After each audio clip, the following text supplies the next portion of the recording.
Hello everybody, welcome back to our study of manifest destiny, of moving west, of putting together the pieces of the puzzle that now make up the United States of America. Today we are going to turn our attention to something called the Mexican Cession and the Gadsden Purchase.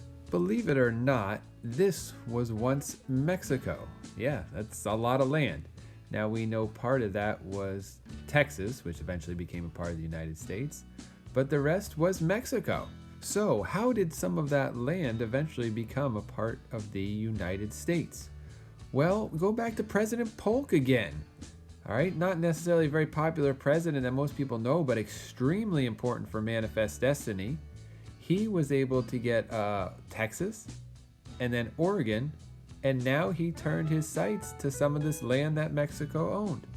And as more and more Americans move west, there started to be some disputes over where actually the borders were between the United States and Mexico. Let's take a look at this to give us a little bit more information. Mounted soldiers, led by Captain Seth Thornton, on the northern bank of the Rio Grande, land the U.S. government regarded as its own. America considered the Rio Grande the border between Mexico and the United States. Mexico, however, maintained the Nueces River, 150 miles to the north, was the border.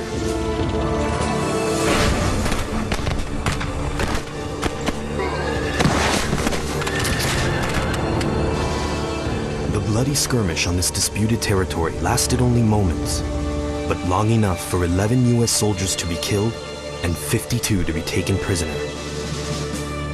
When word of the attack reached President James Polk, he demanded Congress declare war against the nation he considered the aggressor, Mexico. So does everybody believe Polk, that Mexico is to blame for this war? He is absolutely lying. He lies about American blood was shed in American territory. The whole declaration is full of lies.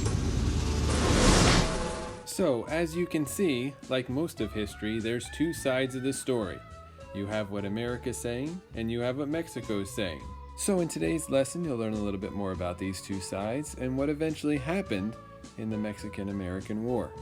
Well, I hope this video has been going okay so far and that you got some information. Why haven't you done any jokes about the Gadsden Purchase?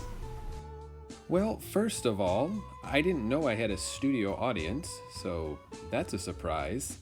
And second of all, I didn't know I was supposed to be doing jokes about the Gadsden Purchase.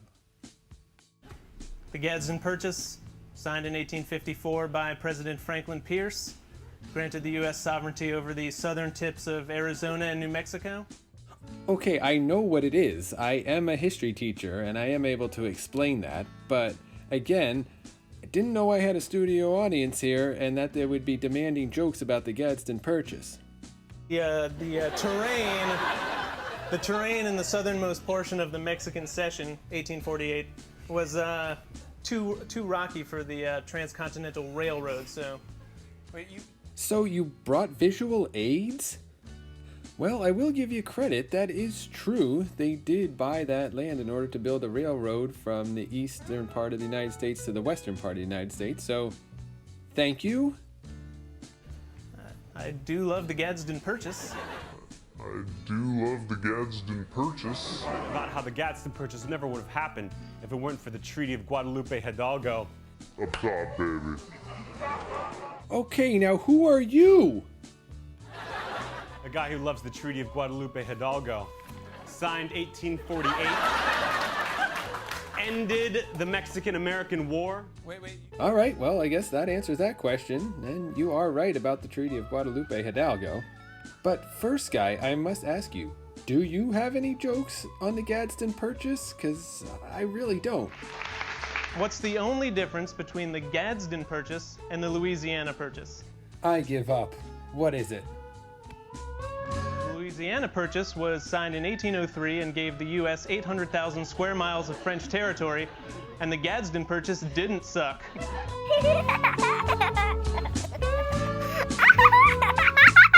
Well, things have really taken a strange turn today, so let's bring it back here and just review that the two major topics of today are the Mexican-American War and the Mexican cession of land, and then also the Gadsden Purchase. Don't forget to email or do Mr. Reef or Mr. Stern with any questions, and have a great day.